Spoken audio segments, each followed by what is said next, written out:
Hola, buenas tardes. Soy Olga Tarnowska y este es mi blog sobre la guerra de Rusia contra Ucrania y la victoria ucraniana inminente. Am, Voy a intentar hacer un blog general sobre un tema muy importante, que es el desarme de Ucrania. No solo hablamos del desarme de las armas nucleares, sino en general, cómo Ucrania, siendo un país con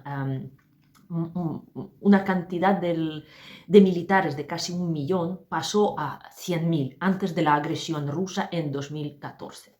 Entonces, es un tema complejo y yo no soy una especialista, pero me gustaría transmitiros una noción, digamos, general, porque son cosas que impactan a lo que pasa hoy de manera directa, ¿vale? Entonces, esta es la Unión Soviética, ¿no? Como sabéis, la Unión Soviética tenía 15 repúblicas y Ucrania era la república la segunda mayor poblada y la república muy estratégica para la Unión Soviética. ¿Por qué? Porque Ucrania estaba en la ONU junto con Bielorrusia, ¿vale? Somos fundadores de la ONU. Ucrania, Bielorrusia y la Unión Soviética. O sea, Rusia nunca estaba en la ONU. Por eso hay siempre unas propuestas de echarla porque no está ahí legítimamente, mientras que la República de Ucrania y Bielorrusia sí que estamos allí con derecho propio desde hace muchísimos años, ¿vale? Entonces, Ucrania era el borde de la Unión Soviética, ¿no? La frontera occidental. Entonces, Ucrania hacía siempre, de toda la vida, y esto es nuestra maldición, que somos un país fronterizo, tanto si se trata de la invasión asiática a Europa como de las invasiones europeas a Asia y por ahí. Entonces, como se dice, este papel de fortaleza Ucrania está desempeñando hasta hoy. Pero en la Unión Soviética, si os acordáis, era Guerra Fría y aunque Ucrania estaba, digamos, rodeada de los países satélites de la Unión Soviética como Polonia, Hungría, Checoslovaquia en aquellos tiempos, ¿no? Rumanía, etc., no dejaba de ser una frontera. Entonces, no en vano, Ucrania tenía mucho ejército y armas nucleares. Entonces, después, o sea, durante todavía y al final de la Unión Soviética, resultaba que Ucrania tenía el tercer arsenal nuclear del mundo. O sea, uno tenía Rusia, el segundo tenía los Estados Unidos y el tercero se quedaba en Ucrania. Y estamos hablando tanto de los misiles balísticos o intercontinentales, ¿vale? Que estaban apuntados a los países enemigos, desde Alemania, Francia, Inglaterra a los Estados Unidos. Pero me imagino que a los Estados Unidos era mucho más cercano bombardear desde Kamchatka, ¿no? Por ejemplo. No, pero yo simplemente os quiero enseñar esto para que visualicéis digamos, la situación en aquella época. Vale, entonces, Ucrania tenía 176 misiles intercontinentales. Y cuando se trata de un misil intercontinental, no se trata de una cosa cualquiera. Era un misil que tenía un silos, lo llamamos minas de lanzamiento, ¿no? Entonces era como una especie de tubo enorme desde donde salía este misil, ¿vale? Algunos misiles pues estaban en todo el territorio de Ucrania, había algunas zonas que tenían más concentración, que estaban a lo mejor a 10 kilómetros, y había otras zonas a menos, ¿no? Pero entre estos 176 misiles con ojivas nucleares, balísticas o intercontinentales o como queráis, Ucrania además tenía 2.500 misiles tácticos, que son misiles que se lanzan con aviones, ¿vale? Entonces, estos misiles, o sea, aparte de misiles que estaban en las... o sea, era una cantidad de misiles brutales, ¿no? Que en total era más de 4.000 y era para pues, dejar la Tierra hecha en ascuas, ¿vale? Cualquier país lo podíamos destruir. Vale, entonces, simplemente para haceros la idea. Y, por supuesto, siendo un país fronterizo, Ucrania también tenía un montón de militares. ¿Vale? Estamos hablando de 800.000 militares y 200.000 que estaban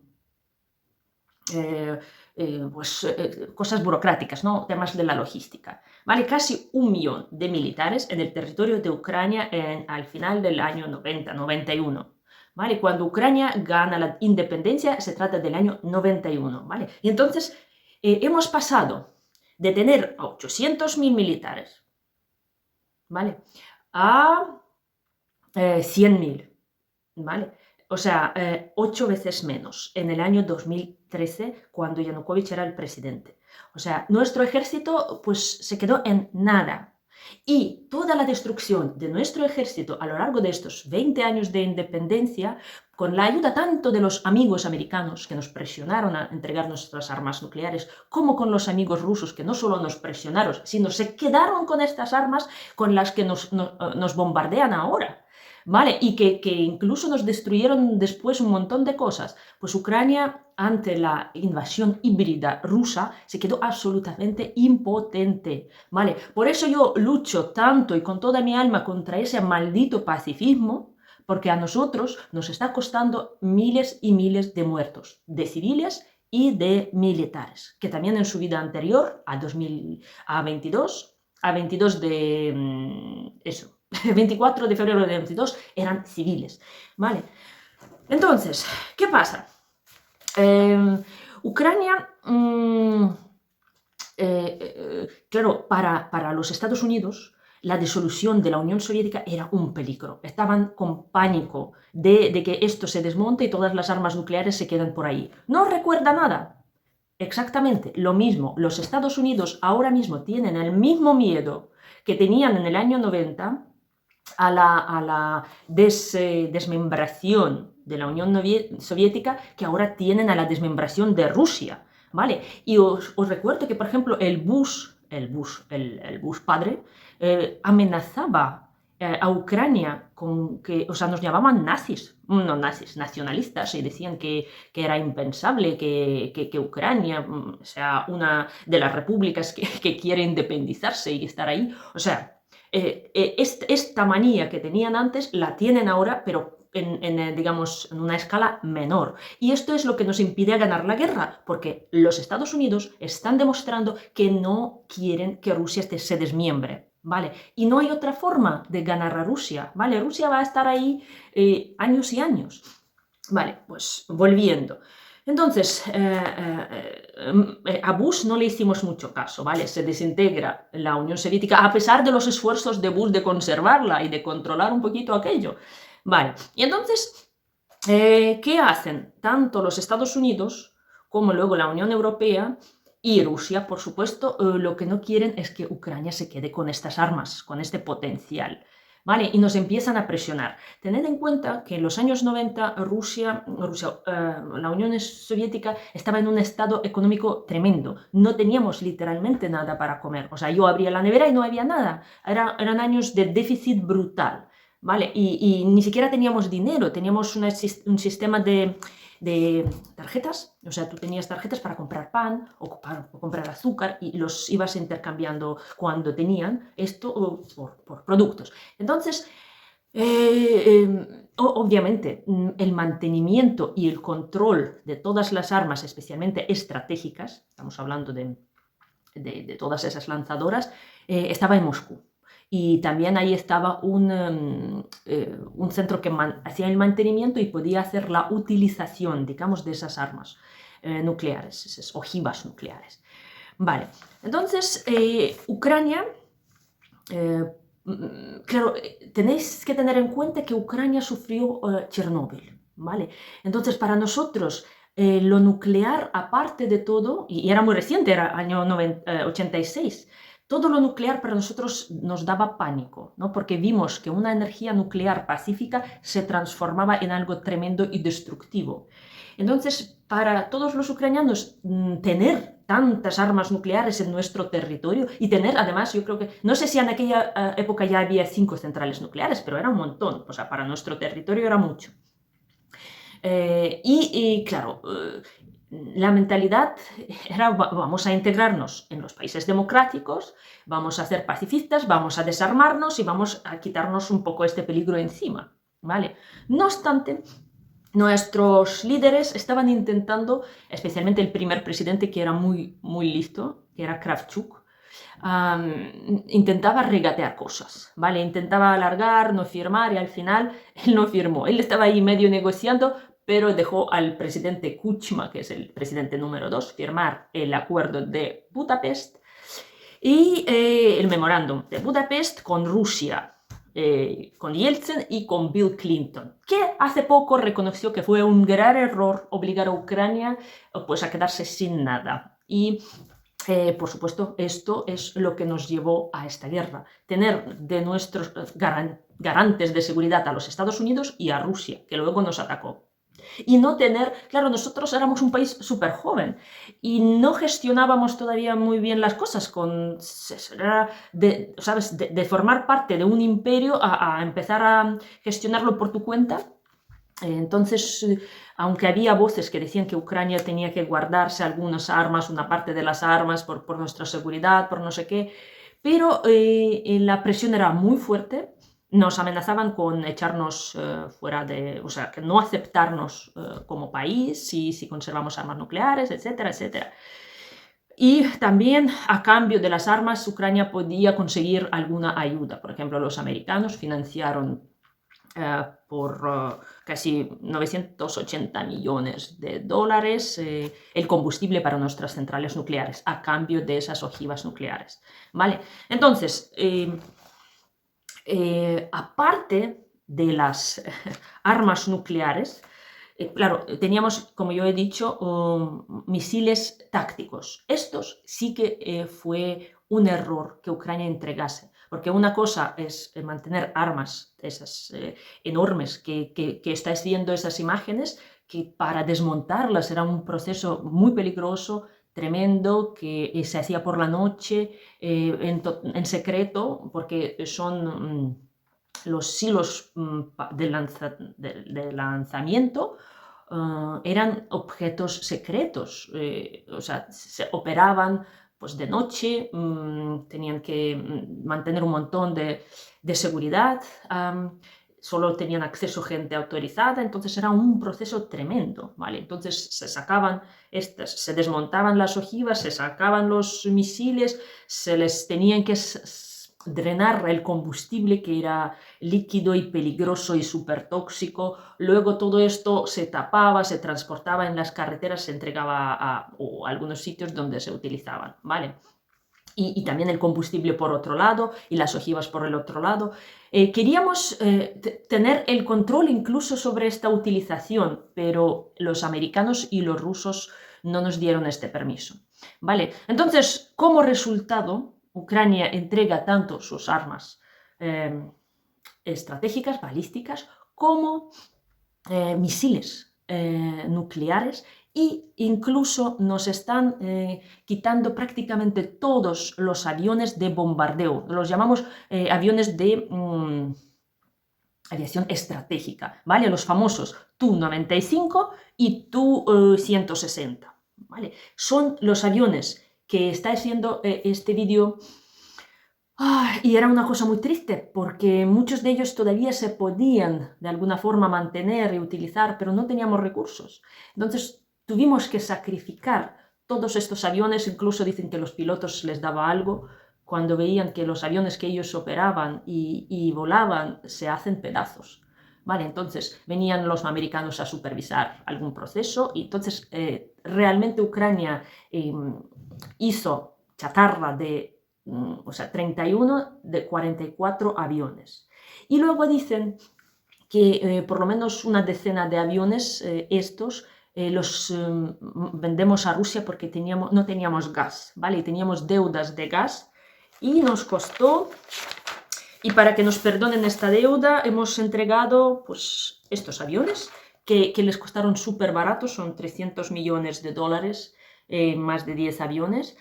Y claro, cuando vemos estos precios, vemos que, claro, que nos han timado por un lado, y por el otro lado, cuando vemos que todavía Rusia usa los misiles, porque no solo se fueron junto los misiles nucleares, ¿vale? Se fueron junto también los misiles X-22, ¿vale? Que Rusia, cuando vimos la nomenclatura de estos misiles, cuando nos cayeron, eran los misiles que Ucrania o entregó por dinero o entregó a cambio de las deudas de gas o por algún acuerdo a Rusia, ¿vale? Entonces Rusia nos está bombardeando con algunos aviones ucranianos y usando misiles que les entregó Ucrania voluntariamente durante todo este periodo de desarme, ¿vale?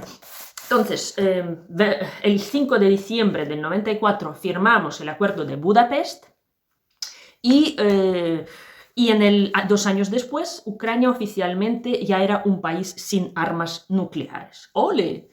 Y claro, todas las silos de lanzamiento también se desmontaron y los llenaron de agua o de hormigón. ¿Vale? Solo quedamos en el sur de Ucrania, creo que en la región de Kirovgrad se quedó una de estas minas como museo de nuestras glorias de antaño. Vale.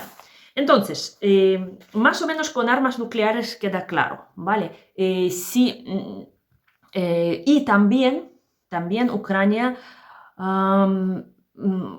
cuando entró ya como país independiente, después si os acordáis de Afganistán, la Unión Soviética perdió la guerra en Afganistán y entonces se le aplicaron las primeras sanciones, ¿vale? De limitar su armamento. Y esas sanciones de alguna forma también se nos aplicaron a nosotros. Entonces Ucrania, por ejemplo, tenía 9.000 tanques y la cuota permitida para Ucrania era de 4.880.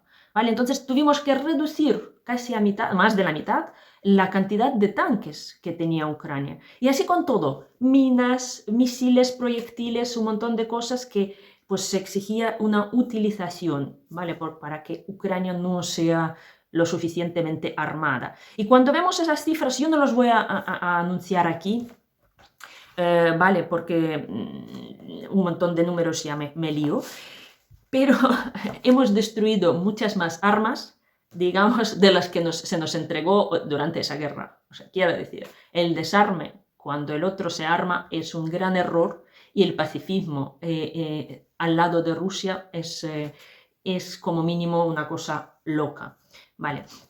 Entonces, algunas, por supuesto, alguno me dirá que, claro, algunos tanques y misiles y proyectiles y municiones que teníamos eran antiguas, obviamente, eran de la Unión Soviética y tenían que ser destruidas de otra forma o vendidas, porque Ucrania también vendía estos restos a Asia, África, ¿vale? Entonces, y había muchas cosas, digamos, no escándalos, ¿no? Casos de corrupción, ¿no? Cuando los comandantes o generales que se quedaban, pues vendían cualquier cosa porque el ejército como tal cada vez se reducía a menos. Entonces, en 2000, En 2000, por ejemplo, el 95 ya éramos 400.000 personas, en 2000 300.000. Y Yanukovych, que era el presidente prorruso, ¿vale? Que tenía, no solo era prorruso, uno de sus ministros de defensa era ruso, de pasaporte, pues ya aniquiló literalmente el ejército ucraniano. Y entonces eran 100.000 personas con unos salarios míseros, algunos sí que participaban en algunas fuerzas internacionales, pero era súper triste. Teníamos ya 1.100 tanques para el inicio de la guerra, etcétera, etcétera. Vale, entonces esto es más o menos lo que pasó oficialmente, ¿no? Ucrania se desarma, entrega sus armas a Rusia, intercambia armas por las deudas de gas, destruye sus propios aviones y además nosotros teníamos, incluso después de entregar todas esas armas, Ucrania tenía la posibilidad de enriquecer uranio, ¿no? Y crear en el reactor que estaba en Chernóbil, en uno de los reactores, crear justo el tipo de ojivas nucleares que se necesitaba para tener esos misiles. Y los Estados Unidos nos obligó a cerrar este bloque y a cambio nos construyó 2 bloques en la central nuclear de Khmelnytsky y nos mandó no sé cuánto combustible para que esta central nuclear pueda funcionar en el futuro. O sea, los americanos hicieron todo lo posible para que Ucrania no tenga ningún arma, ¿vale? Por eso, por un lado, los americanos ahora son los que más armas nos dan, pero también nos acordamos muy bien quién nos obligó a entregar estas armas, ¿vale? Así que creo que más o menos esto es lo que se refiere a desarme de Ucrania, ¿vale? Pero no solo esto, hay una cosa bastante terrible que ya nos podría señalizar que Ucrania está en peligro. Y esto eran las explosiones en almacenes de munición y armas, ¿vale? Desde 2003, que empezaron las primeras incendios, explosiones en Novobogdanivka, ¿vale? No, primera fue en Bakhmut, perdón. Primera fue en Bakhmut en 2003 y luego en 2004 empieza Novobogdanivka. Hemos tenido 16 explosiones, pero explosiones de 4 días, de incendios de 6 o 4 días, de evacuar a miles de personas de alrededor, ¿vale? De no poder con estos incendios. Entonces, estamos hablando que en el año 2003 empezó, por ejemplo, incendio en los almacenes de la Brigada 52 de Bakhmut, donde había unas 3.000 toneladas de munición de artillería, ¿vale? Ucrania ahora no tiene, estamos con un déficit tremendo, pero también porque hubo este tipo de incendios. Y luego empezó Novobogdanivka, ¿vale? Un incendio de 2 semanas que estaba ahí aniquilándolo todo. Luego un año después, otro incendio en el mismo almacén. Cuando estamos hablando de almacenes, muchas veces eran simplemente campos abiertos sin nada, ¿vale? No se trata de un almacén protegido, no sé qué. Por eso muchas veces decían que era un desdén, como decimos nosotros, alguien fumó cerca de los estos, alguien robó algo y quería camuflarlo con alguna cosa. Y así Ucrania perdió un montón, porque estamos hablando de luego Novobogdanivka, tipo un incendio 150.000 toneladas de munición, otro incendio 95.000 toneladas, otro 136.000 toneladas. O sea, yo me imagino que esto es algo tremendo y así estos incendios que algunas veces podrían ser no intencionados, una falta de comportamientos, pero ya justo antes del inicio de la guerra había unos cuantos incendios que eran sabotaje. Incluso por algunos han enjuiciado a las personas responsables, a los militares, pero luego claramente se vio que no era su culpa, era una cosa premeditada y destinada a esto de disminuir la capacidad de Ucrania de defenderse. Y estamos hablando de varias municiones de Kharkiv, Balaklia, ¿vale? En Lozova. Entonces estamos hablando de Balaklia y Svatova. En 2015 ya estábamos en guerra con Rusia y nos estaban destruyendo estos. Luego en 2017 Kalinivka, ¿vale? Que está en el centro cerca de Vinnytsia. También eran incendios de varios días y 70.000 toneladas. Luego Chernihiv y Ichnya, ¿vale? Ichnya, Kharkiv, Lozovaya, ¿vale? Entonces, todo esto nos quitó la posibilidad de tener las armas que necesitábamos para esta cosa. No quiero disculparnos, ¿no? Tal vez no lo tratamos con suficiente rigor, con seguridad que se merecía aquello, pero el caso es que Rusia sí que se preparaba para esta guerra y nos destruía mucho antes de nosotros darnos cuenta de todo esto, ¿vale? Y, por supuesto, no solo estamos hablando de los incendios en Ucrania, explosiones y sabotajes, sino también de República Checa, que también fabrica este tipo de munición y que suministraba estas municiones a Ucrania, ¿vale? Entonces, en República Checa hubo un incendio organizado por agentes rusos el 16 de octubre y 3 de diciembre de 2014, cuando ya estamos en guerra, ¿vale? Y de hecho,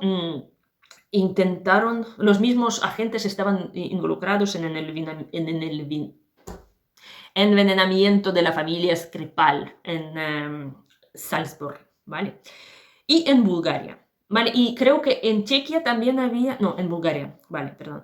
En Serbia también hubo unas explosiones en la fábrica de artillería, que se repitieron varios meses después, y también en Bulgaria, ¿vale? En Bulgaria era en 2011 un fabricante de armas, ¿no? Tenía una empresa de armas de un tal Emilian Gebriev, que fueron envenenados después, también parecido a Novichok, ¿vale? y en sus almacenes 2011, 2015 y 2020 eran incendiados. Así que vemos que Rusia sí que se preparaba muy bien y se está preparando y se está gestionando esa guerra, porque en Bulgaria hubo otros actos de sabotaje ya en 2022 y en 2023, ¿vale? Entonces, como nosotros ya no podemos producir, pues necesitamos a otros países como Chequia y Bulgaria para producir este tipo de munición, y los rusos están ahí intentando fastidiarlo. Vale. Espero que no os haya aburrido, que es un tema complejo. Yo no soy una especialista, pero yo simplemente os quiero mostrar las cosas en perspectiva, ¿no? Cómo acabó Ucrania siendo víctima y después de tener el tercer arsenal nuclear del mundo, ¿vale? Y vemos que hay mucho gato encerrado, mucha presión internacional, mucho pacifismo y poca ayuda de verdad, ¿no? Que ahora, en este momento, cuando Ucrania realmente necesita. Y espero que esta ayuda pues aumente y que podamos tener todo lo necesario, no solo para no morirnos, sino para ganar esta guerra y sobrevivir. Venceremos.